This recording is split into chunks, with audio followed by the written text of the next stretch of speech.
ఉదయం దేవుని వాగ్దానం. నీకు వాగ్దానం ఇచ్చిన దేవుడు నమ్మదగినవాడు, నిన్ను విడువడు, ఎడబాయడు. ప్రైజ్ ది లార్డ్ అండి. Good morning. అందరు బాగున్నారు కదా? ప్రభువైన యేసుక్రీస్తు నామంలో ఈ ఉదయకాల సమయంలో అందరికీ ప్రత్యేకమైన శుభములు తెలియజేస్తూ ఉన్నాను. దేవుడు మిమ్మల్ని మీ కుటుంబాలను దీవించి సకల సమృద్ధి చేత ఆశీర్వదించును గాక. ప్రతి ఉదయం చాలా అద్భుతకరంగా ప్రభు మనందరితో మాట్లాడుతూ ఎన్నో విషయాల్లో బలముగా నడిపిస్తున్నారు. కొన్నిసార్లు కొన్ని పరిస్థితులలో మనం కృంగిపోతూ ఉంటాం కదండి, బాధపడుతూ ఉంటాం, చాలా వేదనకి గురి అవుతూ ఉంటాం. మనుషుల మాటలు మనల్ని ఇంకను దిగజారేటట్లుగా చేస్తూ ఉంటాయి. కానీ దేవుని మాటలు నూతనమైన బలాన్ని ఇచ్చి మనల్ని అద్భుతకరంగా నడిపిస్తూ ఉన్నాయి కదండి. అందుకనే దేవుని మాటలు పట్టుకుంటే మన బ్రతుకులు మార్చబడతాయి. మరి ఇంకెందుకు ఆలస్యం? ప్రతి ఉదయం లాగా ఈ ఉదయం కూడా దేవుని మాటల్ని అందరం కలిసి ధ్యానిస్తూ బలముగా ముందుకు సాగుదామా? మరి ఈ ఉదయకాల సమయంలో ప్రత్యేకంగా పరిశుద్ధాత్మ దేవుడు మనందరితో మాట్లాడుతున్న తన ప్రత్యేకింపబడిన మాటలు అపోస్తలుడైన పౌలు కొరింథీయులకు రాసిన మొదటి పత్రిక 14వ అధ్యాయము 1వ వచనం. ప్రేమ కలిగి ఉన్నటకు ప్రయాసపడుడి. Praise the Lord. అద్భుతకరమైన మాటలు కదా. ప్రేమ కలిగి ఉండటానికి ప్రయాసపడండి అని ప్రభు మాట్లాడుతున్నారు.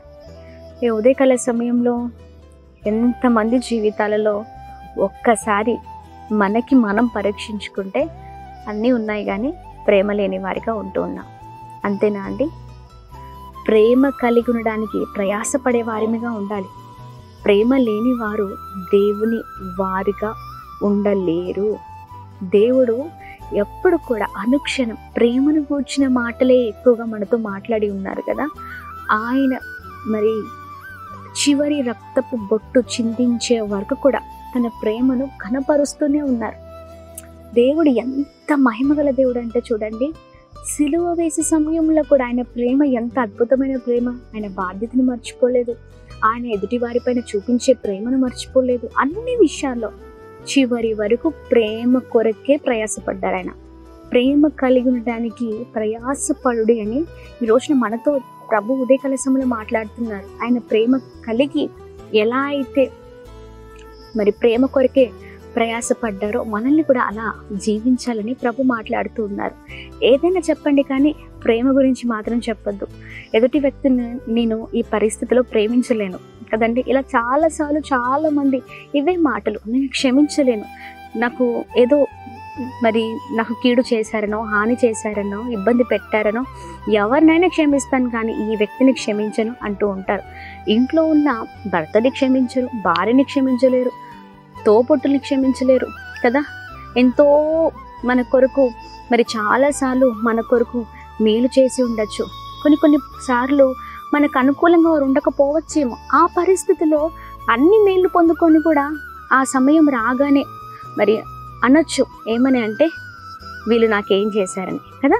ఎదుటి వారిపైన కక్షను పెంచుకోవడం, ఎదుటి వారిపైన ఏదో మరి చాలా భయంకరమైన మాటలు మరి మాట్లాడడం, చాలా భయంకరమైన చూపుతో మనం ఉండడం, ఇలాంటి చేస్తూ ఉంటాం.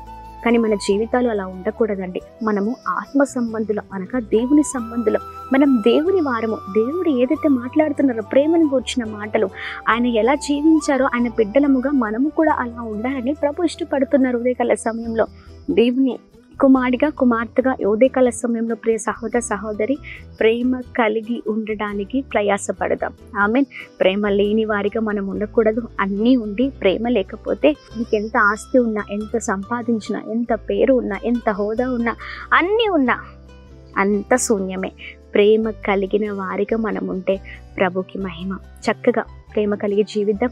ఒకవేళ ఇంట్లో ఉన్న వారితోనూ లేకపోతే ఇంకా ఎవరితోనైనా మాట్లాడకుండా ఒక శత్రుగా చూస్తున్నారేమో, కానీ దేవుని బిడ్డగా నువ్వు పిలువబడాలంటే, దేవుని నిన్ను స్వీకరించాలంటే, తన కుమారుడిగా కుమార్తెగా అంగీకరించాలంటే మనల్ని మరి ప్రేమ కలిగిన వారిగా ఉంటేనే అది జరుగుతుంది. మరి ఉదయకాల సమయంలో ఈ బలమైన మాటలు పట్టుకొని ప్రేమ కలిగి ఉందాం. ఎవరైనా మరి ఎవరిపైన కోపం పెంచుకుంటే, ఎవరైనా మనకు హాని చేసినా, లేకపోతే ఎవరైనా మనల్ని చాలా వేదన గురి చేసినా, నిందలు పాలు చేసిన క్షమిద్దాం. ప్రభువే క్షమించినప్పుడు మనం ఎంతటి వారం కదా. మనల్ని ఒకవేళ ప్రభు క్షమించకపోతే మన పరిస్థితి ఏంటి? అవునా కాదా అండి? చెప్పండి. మరి ఉదయకాల సమయంలో చక్కని ప్రేమ కలిగిన వారిగా ముందుకు సాగుతూ అని నామాన్ని మహిమపరుద్దాం. అందరం కలిసి ప్రార్థన చేద్దాము. ప్రార్థన పూర్వకంగా ముందుకు సాగుదాం. దేవుని ప్రేమను ధరించుకుందాం. చక్కగా ముందుకు వెళ్దాం. ప్రార్థన. అద్భుతమైన తండ్రి, ఈ ఉదయకాల సమయంలో మీ బలమైన మాటల ద్వారా బలపరచబడుతున్నామయ్యా. అయా, ప్రేమ కలిగి ఉండటానికి ప్రయాసపడని మాట్లాడుతున్నారు ఉదయకాల సమయంలో మాతో. అయా, అన్నిటిని బట్టి మీ కృతజ్ఞతాస్తుతులు చెల్లిస్తున్నాం. ప్రేమ లేని వారిగా కాదయా, ప్రేమ కలిగి చక్కని జీవితాలతో మీ నామాన్ని మహిమపరిచే భాగ్యాన్ని మాకు దయచండి. ప్రేమ కలిగి ఉండే వారి మీద, అందరిని క్షమించే వారిగా, అనేకులను ప్రేమించే వారిగా అయా, ఇదిగోండి ప్రభా, ఇదిగోండి ఏ పరిస్థితిలో ప్రభ ఎవరు మాతో ఉన్నా అందరినీ ప్రేమించే వారిగా మేము ముందుము గాక. అయా, ప్రేమించే వారినే కాదయ్యా ప్రేమించేది, అయా ప్రేమ లేని వారిని కూడా ప్రేమించే వారిగా ప్రభ. ప్రేమను అందుకోలేని స్థితిలో ఎంతోమంది ఈ రోజున ప్రేమను నోచుకోలేని స్థితిలో ఎన్నో భయంకరమైన పరిస్థితులు, ఒంటరితనము, ఎన్నో భయంకరమైన పరిస్థితులు, అనుభవాలు, అలాంటి వారిని కూడా ఆదరించే వారిగా, ప్రేమించే వారిగా, హక్కును చేర్చుకునే వారిగా, అన్ని విషయాల్లో మీ ప్రేమను అయా ఇదిగోండి మేము ధరించుకొని చక్కగా ముందుకు సాగుట కృప చూపించండి.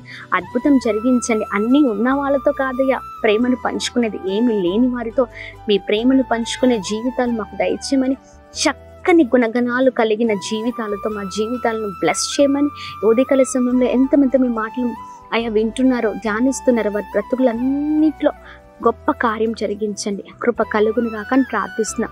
మా ప్రియులందరూ కూడా ఎంతమంది అయితే మీరు మాట్లాడే మాటలు పట్టుకొని అయా చక్కని వారిగా ముందుకు సాగిన ఆశపడుతున్నారు, వారి జీవితంలో అద్భుతం జరిగించండి. చేసిన పనులలో, ప్రయత్నాల్లో కృప కలుగును గాక, క్షేమం కలుగును గాక, దీవించబడదురు గాక, గొప్పవారగుదురు గాక. ఎంతమంది ఉదయకాల సమయంలో హాస్పిటల్స్లో చాలా భయంకరమైన పరిస్థితులలో, ఐసీయూలో అయా చావు బ్రతుకుల మధ్యలో ఉన్నారో జ్ఞాపకం చేసుకోండి. మంచి ఆరోగ్యాన్ని దయచండి, ఆయుష్ని పొడిగించండి, గొప్పవారిగా చేయండి. అయా, మీరు గొప్ప దేవుడని బిడ్డలు తిరుగుట కృప చూపించండి. అలాగే మేము ప్రార్థిస్తున్నాం. ఈ ఉదయకాల సమయంలో birthdays, marriage days, special event celebrate చేసుకుంటున్న వారందరి పట్ల మీ దయ, మీ కృప, మీ కనికరం మెండుగా కుమ్మరిస్తూ అందరినీ బ్లెస్ చేయమని, ప్రత్యేకమైన అనాయింటింగ్ చేత నింపమని అయా మీ చేతులకు అప్పగిస్తూ యేసు పరిశుద్ధ నామంలో అడిగి వేడుకొని పొందుకొని ఉన్నాం మా తండ్రి. ఆమేన్, ఆమేన్, ఆమేన్. అందరికీ praise the Lord. God bless you. దేవుని కృప అందరికీ తోడై ఉండును గాక. ఈ ఉదయకాల సమయంలో ఈ వాగ్దానము ధ్యానిస్తున్న మీరందరూ కూడా చక్కగా ప్రార్థన పూర్వకంగా మరి వాగ్దానాన్ని ఎత్తిపట్టి ప్రార్థన చేస్తూ ముందుకు సాగులాగున మేము ప్రార్థిస్తున్నా. మీరు కూడా మీ కొరకు ప్రార్థన చేయండి. మరి అలాగే ఈ వాగ్దానాన్ని అనేకులకు షేర్ చేయండి. Praise the Lord. Praise the Lord dear all brothers and sisters in Christ. బాగున్నారు కదండి? హైదరాబాద్ ప్రాంతంలో అద్భుతమైన ఆరాధనలు జరుగుతూ ఉన్నాయి. సువార్త, స్వస్థ, విడుదల, తైలాభిషేక ఆరాధనల ద్వారా అనేక మంది బలపరచబడుతున్నారు ప్రతి నెల. మరి ఈ నెల ప్రత్యేకంగా మే 9వ తారీఖు 2వ శుక్రవారం మరి నోట్ చేసుకోండి.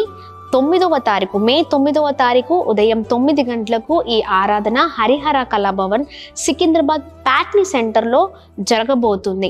ఈ ఆరాధన అనేకమైన పరిస్థితుల్లో ఉన్న వారికి గొప్ప విడుదలను ఇవ్వడానికి, మరి భయంకరమైన రుగ్మతలు, భయంకరమైన పరిస్థితులు, భయంకరమైన మరి సమస్యల నుంచి ఆత్మీకంగా మనల్ని బలపరచడం కొరకు ప్రభు మనలందరినీ కూడా మరి ఈ ఆరాధనలో నడిపించనే ఉన్నారు. తప్పక పాల్గొనండి, దైవ దీవెనలు పొందండి.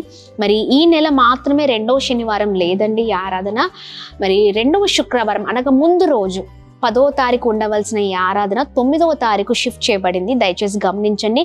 2వ శుక్రవారం ఉదయం 9 గంటలకు మే 9వ తారీఖు మరి కలిసి ప్రభునామాన్ని మహిమపరుద్దాం. మరి దైవ సేవకుడు మరి నేను ఆ ప్రాంతానికి రాబోతూ ఉన్నాం. తప్పక మరి హైదరాబాద్ ట్విన్ సిటీస్ చుట్టుపక్కల పరిసర ప్రాంత ప్రజలు ఎవరున్నా ఈ ఆరాధనలో పాల్గొనండి.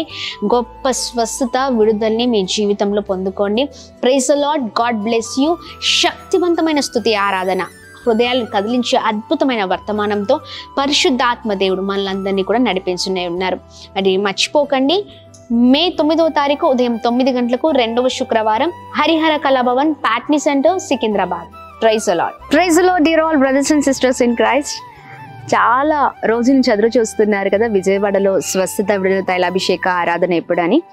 మరి 40 రోజుల ఉపవాస ప్రార్థన తర్వాత తిరిగి సువార్త, స్వస్థత, విడుదల, తైలాభిషేక ఆరాధన తిరిగి ప్రారంభించబడిందండి. మరి అద్భుతమైన రీతిలో మరి గడిచిన సంవత్సరం అంతా కూడా అద్భుతమైన రీతిలో విజయవాడ ప్రాంతంలో అద్భుతమైన ఆరాధనలు జరిగాయి. ఎంతోమంది మరి వారి ఆత్మీయ జీవితాలను కట్టుకున్నారు, వారి బ్రతుకులను మార్చుకున్నారు. చాలా విధమైన వాటి నుంచి మరి ప్రజలు విడిపించబడ్డారు. ఎన్నో సంవత్సరాల నుంచి మరి భయంకరమైన రుగ్మతలు, భయంకరమైన శోధన, ఇబ్బంది నుంచి ప్రజలు విడిపించబడి అనేకమైన గొప్ప కార్యాలు వారి జీవితంలో చూశారు. మరి తిరిగి మరి ప్రారంభించబడుతున్న స్వస్థ విడుదల తైలాభిషేక ఆరాధనకి మిమ్మల్ని అందరినీ కూడా ప్రత్యేకంగా ఆహ్వానిస్తున్నామండి. మరి ఈ స్వస్థత విడుదల తైలాభిషేక ఆరాధన ప్రతి నెల 2వ మంగళవారము జరగనే ఉంది. ప్రత్యేకంగా మరి మే నెలలో 2వ మంగళవారము మే 13వ తారీఖు జరగనే ఉంది ఈ ఆరాధన. 13వ తారీఖు ఉదయం 9 గంటలకు మేరీ స్టెల్లా ఇండోర్ స్టేడియంలో జరగనే ఉంది. మరి ప్రత్యేకంగా ఈ ఆరాధన మిమ్మల్ని ఆహ్వానిస్తూ ఉండగా తప్పకుండా ఈ ఆరాధనలో పాల్గొనండి. మరి ఈ మేరీ స్టెల్లా ఇండోర్ స్టేడియం పంట కాల్వ రోడ్లో ఉంది. మరి దయచేసి గమనించి మరి ఈ ఆరాధనకి తప్పక పాల్గొనండి, దైవ దీవెనలు పొందండి. మర్చిపోకండి, మే 13వ తారీఖు ఉదయం 9 గంటలకు Vijayawada Mary Stella indoor stadium. Praise the Lord. God bless you.